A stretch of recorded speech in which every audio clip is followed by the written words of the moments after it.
नमस्कार दोस्तों, कैसे हैं आप लोग। एनसीईआरटी क्लास 10 की हिस्ट्री किताब चल रही है। चैप्टर नंबर 3 है अगली वीडियो पिछले वीडियो के कंटिन्यूएशन में। अगर आपको अगली वीडियो पिछली वीडियो नहीं समझ में आ रही है तो नीचे डिस्क्रिप्शन बॉक्स में इस एनसीईआरटी क्लास 10 की हिस्ट्री की एनसीईआरटी की किताब का मैंने लिंक दे रखा है। ठीक है, ये लिंक आपको प्लेलिस्ट सेक्शन में मिल जाएगा। इस पर्टिकुलर प्लेलिस्ट में आपको लाइन से सारी वीडियो मिल जाएंगी। P1C1 मीन्स C1 मतलब चैप्टर 1 का पार्ट P1। उसी प्रकार से P2C1 P3C1 जितने भी पार्ट्स में मैं एक चैप्टर कवर कर पाता हूँ कवर करता हूँ। C1 C2 C3 C4 C5 ये चैप्टर्स को डिनोट करेगा। ठीक है, यहाँ पे बात करेंगे इंडियन एंटरप्रेन्योर्स ने उस समय पे किस प्रकार से फॉरेन में काम किया। मतलब इंडिया के जो एंटरप्रेन्योर्स थे, जो ट्रेडर्स थे, मैं वर्किंग क्लास की बात नहीं कर रहा हूँ, वो लोग जो इंडेंचर्ड लेबर की तरह जा रहे थे वो अलग थे, एंटरप्रेन्योर्स अलग थे। ये ट्रेडिंग क्लास थी, ये इन्फ्लुएंशियल क्लास थी। इनसे पहले देखते हैं कि इंडेंचर्ड लेबर की एक टेस्टिमनी। इंडेंचर्ड लेबर कौन होते हैं ये मैंने पिछले वीडियो में बात की, अब जाके देखिए। यहाँ पे एक टेस्टिमोनी है राम नारायण तिवारी नाम के एक पर्सन की, जो कि एक इंडेंचर्ड लेबर था। इसने 10 साल काटे देमेरेरा नाम की जगह पे अर्लियर 20 सेंचुरी में। तो देखिए यहाँ पे राम नारायण तिवारी जी साहब क्या बोल रहे हैं। अच्छा, ये मैं बता दूं, ये जो डेमेरेरा नाम की जगह है ये फ्रेंच गुयाना में है। ठीक है, तो ये याद रखिएगा डेमेरेरा नाम की जगह कहाँ पे, हालांकि उतना जरूरी ये है नहीं। तो आप कह सकते हो कि साउथ अमेरिका की जो नॉर्थ कोस्ट है वहां पे जो फ्रेंच गुयाना है वहां पे था आपका ये डेमेरेरा। तो मिस्टर रामनारायण तिवारी का क्या बोलना है कि मैं कितने भी अच्छे एफर्ट्स कर लूँ, कितनी भी कोशिश कर लूँ कि जो काम मुझे अलोकेट किया गया है मैं उस काम को कर दूँ, लेकिन कुछ ही दिन में जो मेरे हाथ थे वो ब्रूज्ड हो जाते थे, मेरे हाथ में काफ़ी चोटें लग जाती थी। मैं एक हफ्ते तक जब काम पे नहीं जा पाया तो मुझे प्रोसिक्यूट करके जेल में 14 दिनों के लिए ठूस दिया गया। जितने भी इमिग्रेंट्स थे, जो भी काम उनको अलोकेट किए जाते थे वो काम अपने समय पे नहीं कर पाते थे, वो काम काफ़ी हैवी होते थे, एक दिन में वो काम कभी हो ही नहीं पाते थे। और जब वो एक दिन में काम नहीं हो पाते थे जो जो डेली वेजेस होते थे वो वैसे बहुत कम होते थे और उसमें से भी पैसा काट दिया जाता था। और कहीं ना कहीं जो भी उनका आप कह सकते हो हेड था जो कि काम को मॉनिटर करता था वो हमेशा काम से अनसेटिस्फाइड ही रहता था। ज़्यादातर लोग जितनी भी उनको फुल वेजेस प्रॉमिस की जाती थी, चूंकि वो पूरा काम नहीं कर पाते थे, उनकी वेजेस काट दी जाती थी और उनको अलग अलग प्रकार से पनिश किया जाता था।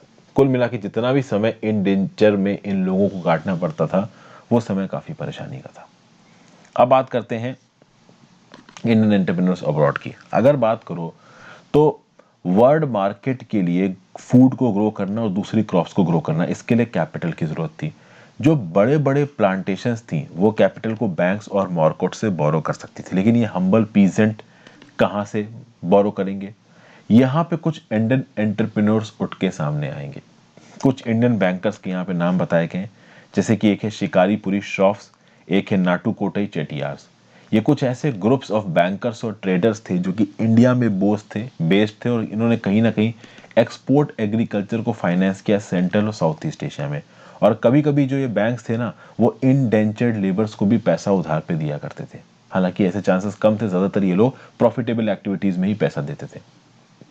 ये जो ग्रुप्स थे इंडियन बैंकिंग ग्रुप्स, ये फंड्स कहाँ से लाते थे, तो जो बहुत अमीर ग्रुप था वो अपने ही फंड्स को लगा देता था। कई सारे ऐसे ग्रुप्स थे जो वो यूरोपियन बैंक से पैसा उठाते थे और उसको फर्दर मार्केट में घुमाते थे और बीच का कमीशन खाते थे। आप यहाँ पे देखोगे कि इन्होंने एक बहुत ही स्पेशल कॉम्प्लेक्स और सोफिस्टिकेटेड सिस्टम को डेवलप किया था जिससे मनी को ये लॉन्गर डिस्टेंसेस पे ट्रांसफर कर सके। इन्होंने अपने ही खुद के indigenous forms of corporate organisations भी बना रखे थे। अगर आप बात करो इंडियन ट्रेडर्स और मनी लेंडर्स की, तो कहीं ना कहीं अफ्रीका में जब यूरोपियन कोलोनाइजर्स पहुंचे तो अफ्रीका में इंडियन ट्रेडर्स और मनी लेंडर्स ही पहुंच गए, क्योंकि जहां जहां कोलोनाइजर्स पहुंच रहे हैं वहां वहां बिजनेस अपॉर्चुनिटी तो है ही। तो ये जो आप कह सकते हो इंडियन मनी लेंडर्स थे ये भी वहां पे पहुंच गए। तो इसमें हैदराबादी सिंधी ट्रेडर्स भी थे, ये भी यूरोपियन कॉलोनीज में पहुंचे। 1860s में इन्होंने दुनिया भर में खासकर अफ्रीका के पोर्ट्स पे अपने बिजनेसेस को स्टैब्लिश किया। लोकल करेंसी में भी ये लोग डील करते थे। उस समय पे टूरिज्म भी बढ़ रहा था तो उन टूरिस्ट को लोकल करेंसी अवेलेबल करवाना, क्योंकि जो लोग दुनिया में अमीर हो रहे थे वो लोग कंफर्टेबल पैसेंजर व्हीकल्स की सवारी को अफोर्ड कर सकते थे। तो जब ये लोग घूमने पहुंचते थे किसी और जगह पे तो ऑब्वियसली बात है इनको लोकल करेंसी अवेलेबल करवाना, इस प्रकार की चीज ये लोकल बैंकर्स और मनी लेंडर्स करते थे और इस धंधे में कहीं ना कहीं इंडियंस भी कूद गए थे। आगे बात की जाए इंडियन ट्रेड, कॉलोनियलिज्म और ग्लोबल सिस्टम की। देखिए, फाइन कॉटन्स इंडिया में प्रोड्यूस होते थे और इंडिया में प्रोड्यूस होने के बाद वो यूरोप में एक्सपोर्ट होते थे। लेकिन आप देखोगे कि यूरोप में इंडस्ट्रियलाइजेशन बढ़ेगा, ब्रिटेन में इंडस्ट्रियलाइजेशन बढ़ेगा। जब ब्रिटेन में इंडस्ट्रियलाइजेशन बढ़ेगा तो ब्रिटेन में कॉटन से पैदा होने वाले कपड़ों का जो प्रोडक्शन है वो भी बढ़ेगा। इसको कंटिन्यू करते हैं उससे पहले वीडियो पे लाइक का बटन, सेल्फ प्रमोशन जरूरी है। इस वीडियो को अगर अब तक शेयर नहीं किया है तो शेयर कर दीजिए। इस चैनल को अगर अब तक आपने शेयर और सब्सक्राइब नहीं किया है तो वो भी कर दीजिए। आपको अगर मेरी चैनल के बारे में कुछ और जानकारी चाहिए तो आप हर्षित द्विवेदी एजुकेशन मेरे चैनल के प्लेलिस्ट सेक्शन में जाके वहाँ पे प्लेलिस्ट को रेफर कर सकते हैं। वहाँ पे आपको अलग अलग टॉपिक्स की प्लेलिस्ट मिल जाएगी, तो आप अपने हिसाब की प्लेलिस्ट वहाँ से ढूंढ सकते हो। वैसे तो मैंने लक्ष्मीकांत की पॉलिटी, स्पेक्ट्रम की मॉडर्न हिस्ट्री का मोस्ट इंपॉर्टेंट पार्ट कवर कर दिया है। सतीश चंद्रा की मिडिल हिस्ट्री शुरू हो चुकी है, रमेश सिंह की इकोनॉमिक्स शुरू हो चुकी है। जल्दी इनकी कुछ वीडियोस आपको और मिलेंगी। एनसीईआरटी 6 से लेकर 12 तक की वीडियोस भी काफ़ी सारी बना रखी है। एनवायरमेंट एंड इकोलॉजी की प्लेलिस्ट है, तो अच्छे लगे तो देखिए, और अगर आपको यूजफुल लग रहा हो चैनल तो ज्वाइन बटन दबा के हेल्प कर सकते हैं। इंस्टाग्राम पे फॉलो कर लीजिए। मैसेजेस, वीडियोस और आपके कमेंट्स के रिप्लाई करके मैं आपके साथ जुड़ने की कोशिश करूंगा। टेलीग्राम ग्रुप ज्वाइन कर लीजिए इस लेक्चर की नोटिफिकेशन के लिए, मेरे बाकी लेक्चर्स की पीडीएफ के लिए, जो करंट अफेयर्स और डेली एडिटोरियल में बनाता हूँ, जो इंडिविजुअल करंट अफेयर्स बनाता हूँ, और मेरे लेक्चर्स की नोटिफिकेशन भी टेलीग्राम ग्रुप में मिल जाएगी। यूट्यूब सारे लेक्चर्स की नोटिफिकेशन भेजता नहीं है, मैं 5 से 7 वीडियोस तो रोज अपलोड करता ही हूँ, तो इन वीडियोस की नोटिफिकेशन टेलीग्राम ग्रुप में मैं अवेलेबल करा देता हूँ। ऑब्वियस बात है, ऑड वर्किंग आवर्स पे मैं अवेलेबल नहीं कराता हूँ, मतलब रात में 11 बजे के बाद मैं टेलीग्राम ग्रुप पे अपडेट नहीं करता हूँ, बट सुबह 7 बजे से लेकर 11 बजे के बीच में कभी भी अपडेट हो जाएंगे जो भी मैंने वीडियोस बनाई है। तो अब आप देखोगे कि जो ब्रिटेन कॉटन मैन्युफैक्चर है वो कहीं ना कहीं एक्सपेंड होना शुरू हुआ। अब जो ब्रिटिश इंडस्ट्रियलिस्ट थे उन्होंने बोला कि भाई ये इंडिया से कॉटन इंपोर्ट हो रहा है हमारे यहाँ, इस इंडिया की कॉटन के साथ हम कम्पीट नहीं कर पा रहे हैं क्वालिटी में। एक्चुअली इंडिया का जो कॉटन गारमेंट एक्सपोर्ट था वो काफ़ी फाइन था, बहुत ही ज़बरदस्त किस्म की कारीगरी होती थी, और ब्रिटेन में जो हैंडीक्राफ्ट और कॉटन का कपड़ा बन रहा था वो मशीनों से बन रहा था। तो ब्रिटिश के लोकल इंडस्ट्रियलिस्ट ने ब्रिटेन सरकार के ऊपर प्रेशर बनाया कि जो कॉटन कपड़ों के इंपोर्ट्स हैं जो कि बाहर से खासकर इंडिया से आ रहे हैं, इनके ऊपर आप थोड़ी बैन लगाइए और लोकल इंडस्ट्रीज को प्रोटेक्ट करिए। तो ब्रिटेन ने क्या किया, बहुत हाई टैरिफ्स को इम्पोज किया, 100%, 200%, 300% की इंपोर्ट ड्यूटी लगा दी गई उस कपड़े पे जो कि इंडिया से इंपोर्ट होकर ब्रिटेन में जा रहा था। अब जब इतनी हैवी ड्यूटी लगा दी जाएगी तो इंडिया के बने हुए कपड़े ब्रिटेन के मार्केट में बहुत महंगे हो जाएंगे, और जब जरूरत से ज्यादा महंगे हो जाएंगे तो कोई खरीदेगा नहीं। ओके, तो इंडिया के कपड़ों का जो मार्केट था, जो ब्रिटेन इतना बड़ा मार्केट था इंडिया के कपड़ों का, वो बंद हो गया। अब इंडिया के कपड़े ब्रिटेन में नहीं पहुंच पा रहे थे। उसके बाद आप देखोगे कि ब्रिटिश मैन्युफैक्चरर्स अपने खुद के कपड़े बना रहे थे, और वो अपने खुद के कपड़े मैन्युफैक्चर जो उन्होंने किए थे उसको एक्सपोर्ट करने के लिए घूम रहे थे। ये एक बिल्डिंग है east India company house London में। बेसिकली यहाँ से दुनिया भर के ईस्ट इंडिया कंपनी के ऑपरेशन चलते थे लंदन में। आज भी जाके आप इस पर्टिकुलर बिल्डिंग को देख सकते हो। तो अब देखिए यहाँ पे इंग्लैंड के मार्केट में इंडियंस एंट्री नहीं मार पा रहे थे क्योंकि टैरिफ बैरियर्स लग गए थे। अब इंडियन टेक्सटाइल के सामने काफी कंपटीशन था। पहली बात तो यूरोप के अंदर ब्रिटेन ने हैवी इंपोर्ट ड्यूटीज लगा दी इंडियन टेक्सटाइल्स के ऊपर से ब्रिटेन खुद का कपड़ा बना के यूरोप में बेच रहा है और उसका कपड़ा मशीनों से बना है। तो इंडियन टेक्सटाइल के सामने अब तगड़ा कंपटीशन आ गया। इंडियन टेक्सटाइल फाइन कारीगरी पे चलते थे और काफी महंगे होते थे, और ब्रिटेन के जो फैक्ट्री के बने हुए कपड़े थे ये काफी सस्ते होते थे, और सस्ते महंगे का कोई कंपटीशन नहीं होता, ये बात तो आपको पता ही थी। तो इंटरनेशनल मार्केट्स में इंडियन टेक्सटाइल के सामने काफी चैलेंजेस आने लगे। यहाँ पे अगर आप एक्सपोर्ट फिगर्स की बात करो तो जो कॉटन टेक्सटाइल का शेयर था 1800 में दुनिया भर में इंडिया का, वो 30% था। 1815 तक आते आते इंडियन टेक्सटाइल सेक्टर का जो शेयर है दुनिया भर के गारमेंट इंडस्ट्री के ट्रेड में वो 15% पहुंच गया, और 1870s आते आते 3% पहुंच गया। मतलब हमारी टेक्सटाइल इंडस्ट्री को तो तबाही कर दिया ब्रिटेन ने, और उसको बहुत तरीके से तबाह किया है। एक तो इंग्लैंड में हैवी इंपोर्ट ड्यूटीज लगा दी, दूसरा इंडिया में एक्सपोर्टर्स के हाथ पांव काट दिए, तोड़ के रख दिया, उनको जबरदस्ती एग्रीकल्चर में घुसाया। किस प्रकार से हमारी डोमेस्टिक टेक्सटाइल इंडस्ट्री को तबाह किया ब्रिटिशर्स ने, ये पहले की एनसीईआरटी मैंने बताया है। अगर आपने मेरी स्पेक्ट्रम मॉडर्न हिस्ट्री किताब देखी है वहां पे मैंने आपको बताया। और यहाँ पे देखिए इंडिया ने टेक्सटाइल सेक्टर्स में कपड़ों को, फिनिश्ड गुड्स को, फिनिश्ड क्लॉथ्स को एक्सपोर्ट करना बंद कर दिया। तो फिर इंडिया एक्सपोर्ट क्या कर रहा था? इंडिया की बर्बादी शुरू हो गई थी। अब इंडिया मैन्युफैक्चर्ड गुड्स एक्सपोर्ट नहीं कर रहा था, अब इंडिया रॉ मटेरियल्स एक्सपोर्ट कर रहा था। अब इंडिया रॉ कॉटन, रॉ कपास एक्सपोर्ट कर रहा था। 1812 से लेकर 1871 के बीच में आप देखोगे 1812 में कॉटन एक्सपोर्ट्स इंडिया के कितने थे? 5%। और 1871 तक आते आते कॉटन एक्सपोर्ट्स इंडिया के हो गए 35%। मतलब कि वो रॉ कॉटन जिसको पहले इंडिया में गारमेंट में बदला जाता था और फिर उन गारमेंट्स टेक्सटाइल्स को एक्सपोर्ट किया जाता था, अब टेक्सटाइल इंडस्ट्री हमारी बर्बाद हो चुकी है। अब सीधे सीधे वो जो रॉ कॉटन एक्सपोर्ट बनाया जा रहा है, वो raw cotton as a raw material export कर दिया जा रहा है, मतलब हमारे यहाँ पे कोई भी वैल्यू एडिशन नहीं हो रहा है। फिर नील की खेती इंडिया में होती है, तिनकथिया सिस्टम के बारे में आपने सुना होगा, ठीक है ना।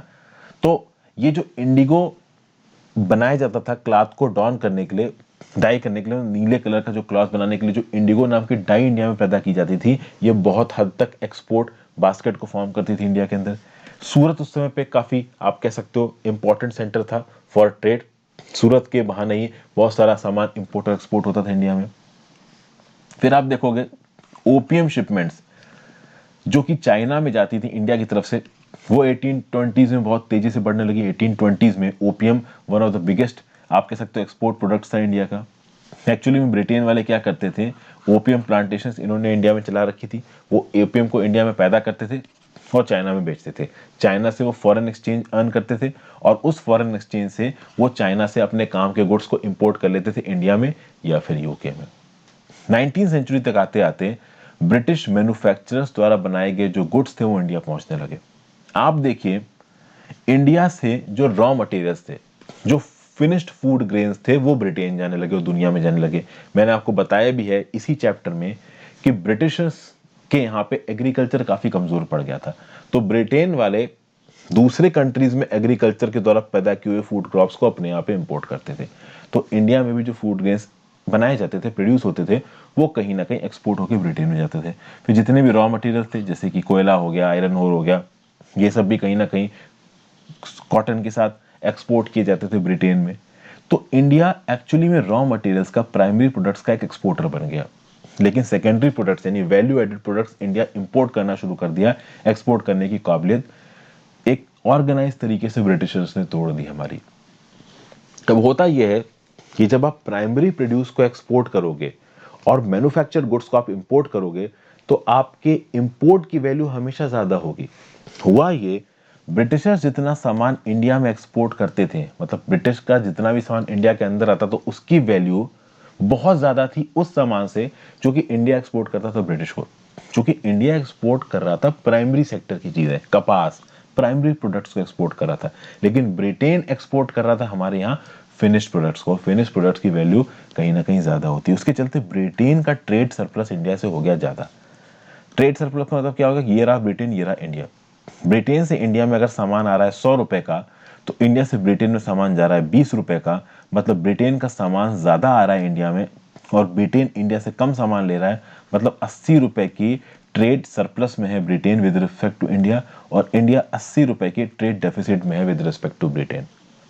और बैलेंस ऑफ पेमेंट क्राइसिस में आपकी जो ट्रेड सरप्लस और ट्रेड डेफिसिट बहुत इंपॉर्टेंट होती है। इंडिया के चाइना के रिश्ते में आज की डेट में सबसे बड़ा बोन ऑफ कंटेंशन इंडिया के लिए यही है कि हम चाइना से इंपोर्ट ज्यादा करते हैं, चाइना को एक्सपोर्ट कम करते हैं, ठीक है ना।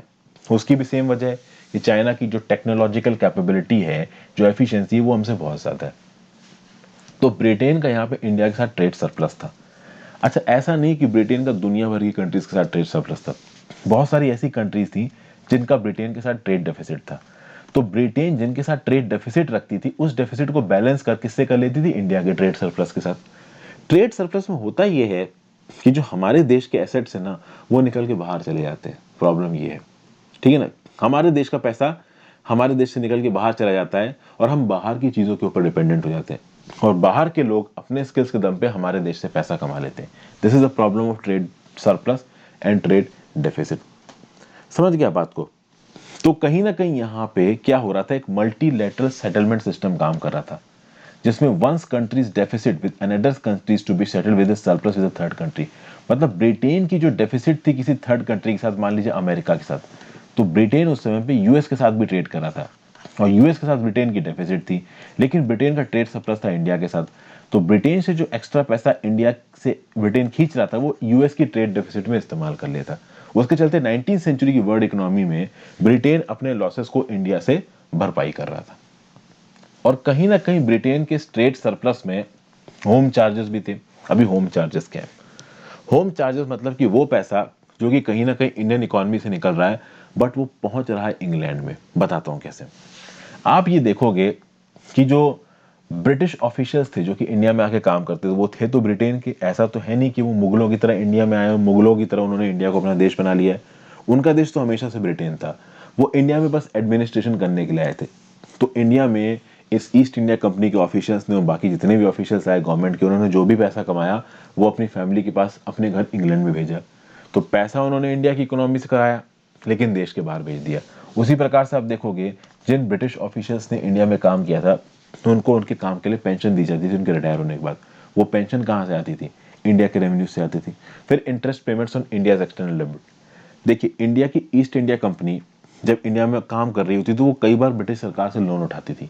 अभी लोन तो ईस्ट इंडिया कंपनी उठा रही है, ईस्ट इंडिया कंपनी की एडमिनिस्ट्रेशन में इस्तेमाल कर रही है, लेकिन उसका इंटरेस्ट कहाँ से जा रहा है? इंटरेस्ट तो हमारे भारत सरकार के टैक्स से जाएगा ना।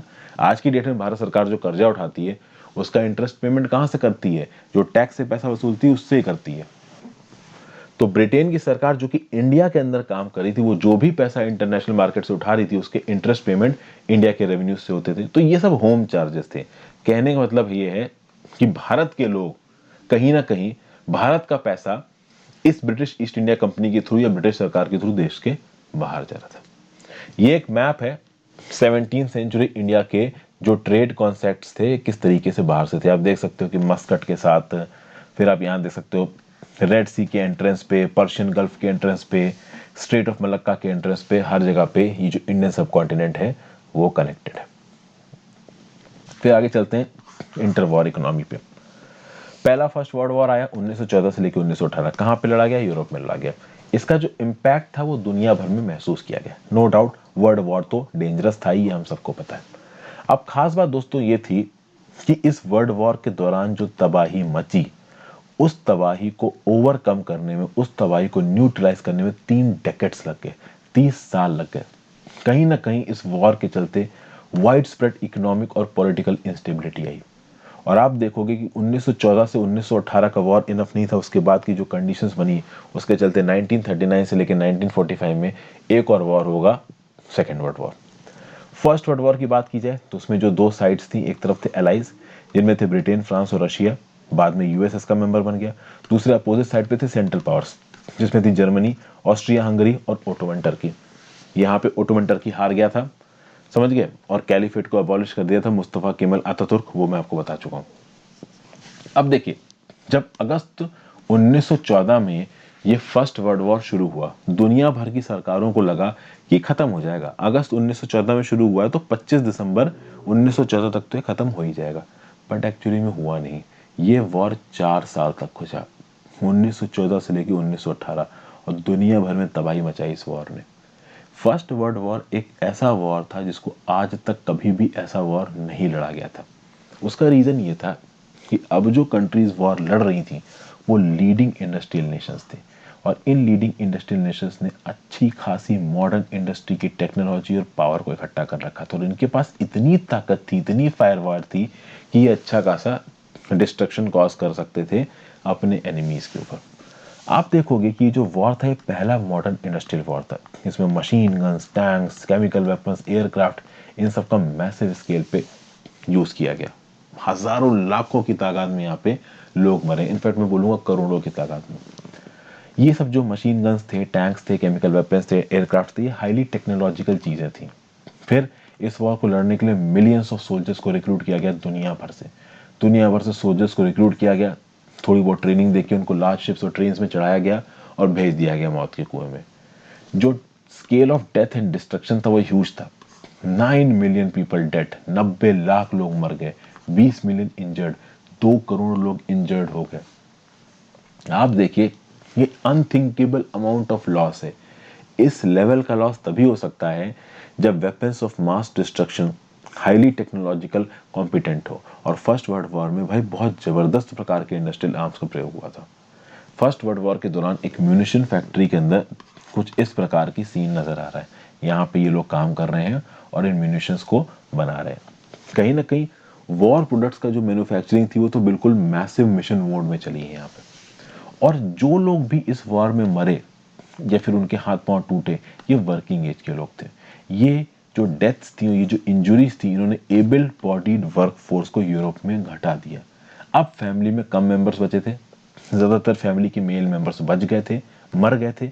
तो इन मेल मेंबर्स के ख़त्म होने के चलते जो हाउस होल्ड इनकम्स थी वो काफ़ी डिक्लाइन हो गई इस वॉर के बाद। इस वॉर के दौरान जब आप देखोगे तो इंडस्ट्रीज को रीस्ट्रक्चर किया गया और ये बोला गया कि ये इंडस्ट्रीज केवल वॉर रिलेटेड गुड्स ही बनाएंगी।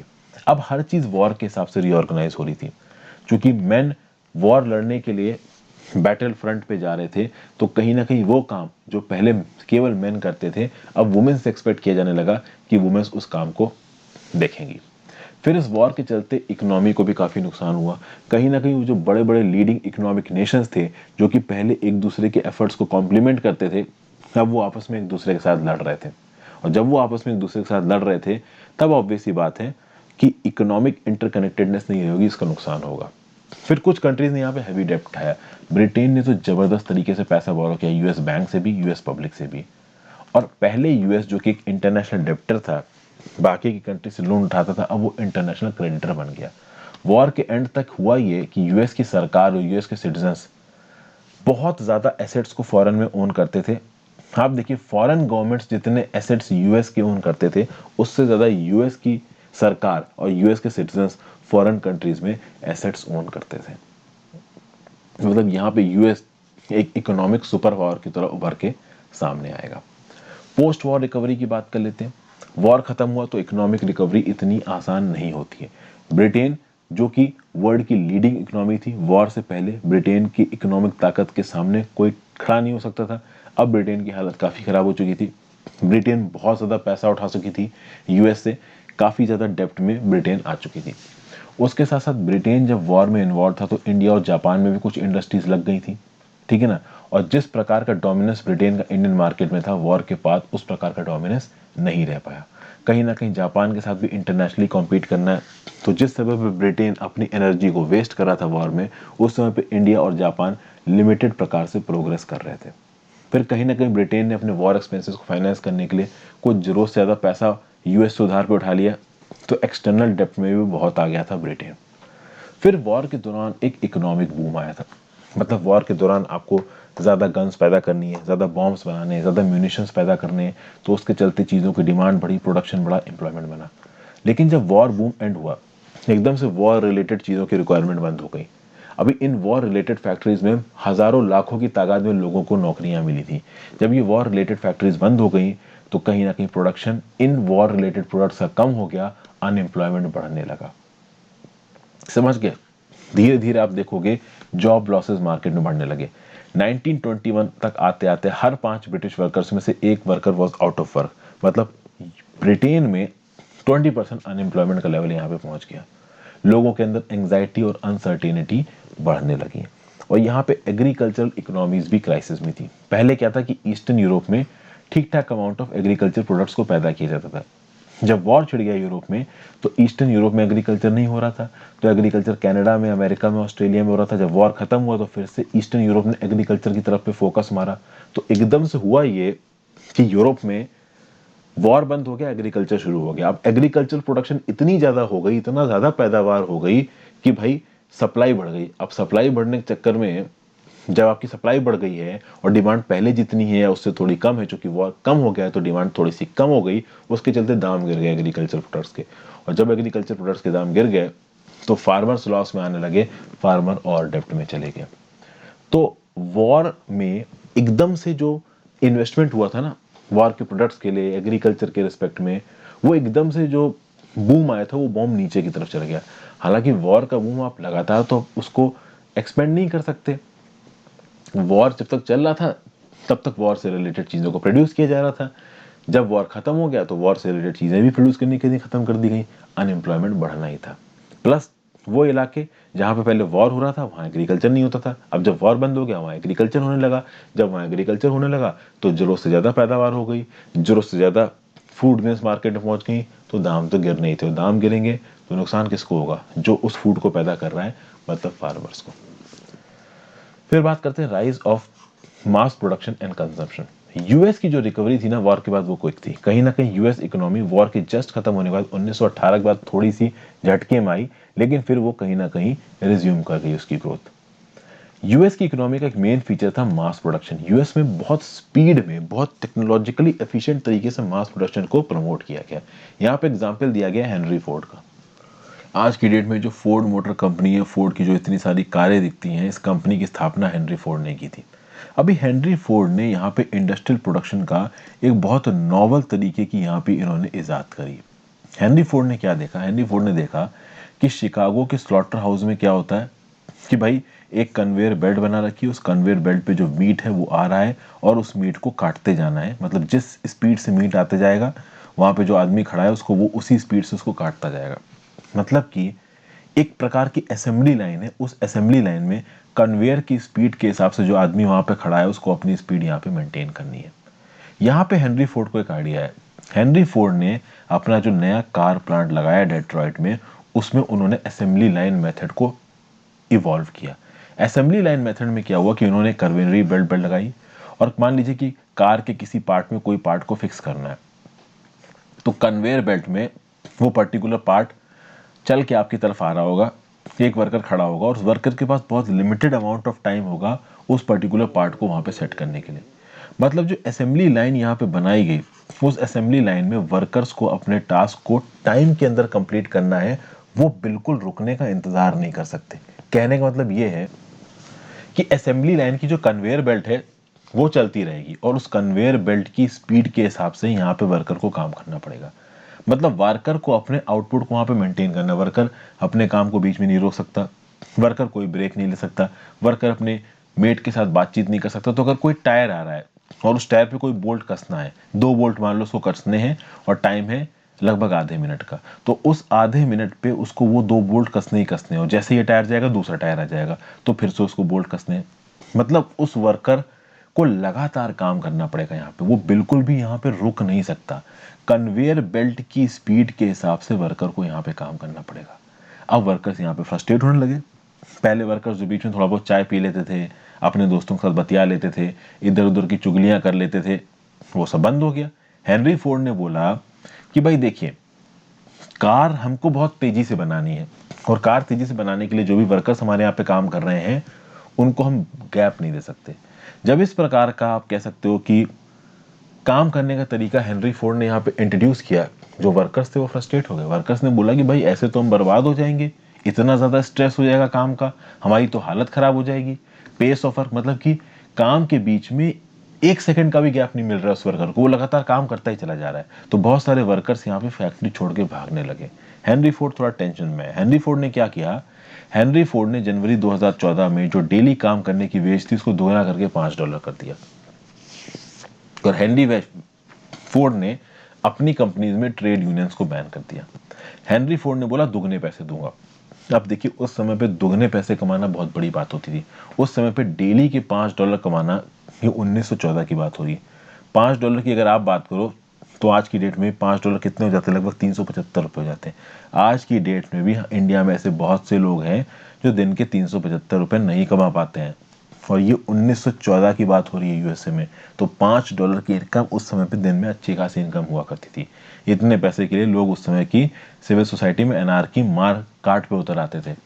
तो जब हेनरी फोर्ड ने वेज बढ़ा दी तब लोगों ने बोला कि चलो ठीक है, हम मेहनत कर लेंगे। और अब जो लोग थे वो प्रोडक्शन लाइन में लगे पड़े थे। अब हुआ ये कि लोगों के ऊपर मेहनत पड़ रही थी बट लोगों को $5 मिल रहा था, लेकिन इससे हेनरी फोर्ड की कारें बहुत तेजी से बन रही थी।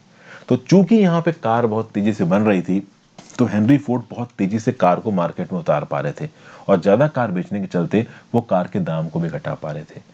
तो भाई यहाँ पे भले ही इनपुट कॉस्ट हेनरी फोर्ड की बढ़ी थी वर्कर की तनख्वाह बढ़ाने की वजह से, बट उसके चलते ज्यादा कार वो कम समय पे मार्केट में ला पा रहे थे, जिसके चलते कार के दाम को भी वो कम कर पा रहे थे। और जब कार के दाम कम हुए तो ज्यादा लोगों ने कार खरीदी।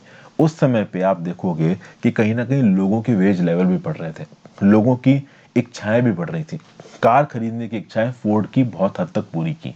यूएस में जो कार प्रोडक्शन था 1919 में था 2 मिलियन, 1929 तक वो 5 मिलियन पे आ गया। और ये सब कहीं ना कहीं मास प्रोडक्शन की वजह से हो रहा था। और इसी मास प्रोडक्शन की वजह से अलग अलग सेक्टर्स में जो यूएस के वर्कर्स थे उनकी वेजेस भी बढ़ रही थी। तो अब आप देखोगे कि लोगों के अंदर एक शॉपिंग स्प्री आएगी। लोगों को रेफ्रिजरेटर्स चाहिए थे, वॉशिंग मशीन चाहिए थी, रेडियोस चाहिए थे, ग्रामोफोन प्लेयर्स चाहिए थे। और ये 1929 की बात हो रही है। आज की डेट में हमारे देश में लोग ये सब अफोर्ड नहीं कर सकते। 1929 में अमेरिका में ये सब चीज़ें बिक रही थी, और भाई वीकली और मंथली इंस्टॉलमेंट की फैसिलिटी अवेलेबल थी। समझ गया बात को? हाउसिंग लोन्स, तो मतलब इस प्रकार का मार्केट यूएस में 1929 में ही डेवलप हो रहा था, 1920s में ही डेवलप हो रहा था। एक जबरदस्त इन्वेस्टमेंट साइकिल चली, कहीं ना कहीं हायर एम्प्लॉयमेंट क्रिएट हुआ, हायर इनकम क्रिएट हुई, कंजम्पशन बढ़ा, इन्वेस्टमेंट बढ़ा, ज्यादा एम्प्लॉयमेंट आया, ज्यादा इनकम आई। यूएस में 1920s की बात हो रही है ये। यूएस के बड़े बड़े इंडस्ट्रियलिस्ट ने, यूएस के वर्किंग क्लास ने पैसा कमाया। 1923 यूएस दुनिया का सबसे बड़ा लोन देने वाली कंट्री बन गई। जर्मनी के पोस्ट वॉर रिकंस्ट्रक्शन में भी यूएस ने काफ़ी मदद की। यूएस ने यूरोपियन रिकवरी में भी काफ़ी मदद की। लेकिन यूएस भी इस सब पूरी रिकवरी से नहीं बच पाया। 1929 में आ गया ग्रेट वर्ल्ड डिप्रेशन, और ग्रेट वर्ल्ड डिप्रेशन के बाद हालात बिगड़ेंगे बहुत बुरी तरीके से। ग्रेट वर्ल्ड डिप्रेशन को मैं अगली वीडियो में समझाऊंगा। Thank you for watching friends. अगर आपको ये वीडियो से थोड़ी मदद मिल रही है तो ज़्यादा से ज़्यादा लोग साथ इनको शेयर करिएगा। Have a great day, good bye.